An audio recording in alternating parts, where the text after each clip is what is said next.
Fantasy Philosophers is brought to you by fantasy-info.com. Let's take a little bit of time to talk about our PPR wide receiver cheat sheet that we have available for you. We've got about 80 players here just at receiver, more in-depth coverage than just our overall PPR cheat sheet board that we have available for you this year. With these type of leagues, obviously for receivers, this is really a big draw for them because they get points for every reception that they're getting. Maybe you're getting half a point, a full point, whatever it is for you. They're going to have more value. You look at a guy like Wes Welker over the past 3 years where he's had, at least 111 receptions in every year. Last year he had even more than that type of average as well in less time. But obviously he's got his ACL concerns, but we need to look at maybe a guy like Julian Edelman, who should be filling in for him until he comes back and can play at even a full strength level. And that'll probably take him a while. Wouldn't be surprised if the first half of the year is kind of a wash for Wes. So with Julian, there's a guy that should be able to get quite a few opportunities. We saw him in that Week 17 game when Wes Welker went down. He had 10 receptions in that game. And then we also saw him in the playoffs, the one game that they played, he had 2 touchdowns. So with Edelman, there's definitely a guy PPR. He's going to have some added value in that type of system and that type of offense.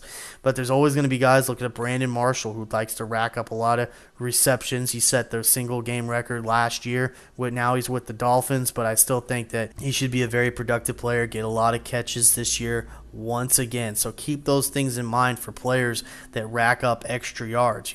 I'd say a guy like a Randy Moss. Hey, here's a guy that in big play type leagues, big play touchdown heavy leagues, he's going to have more value than maybe even an Andre Johnson or a Larry Fitzgerald. But in this type of league, that's not really the case. I think a guy like Larry and especially a guy like Andre, they're going to have more value than even a Randy because he's just not a guy that's going to usually rack up a ton of receptions year to year. He's more just a big play guy. So these are things to keep in mind.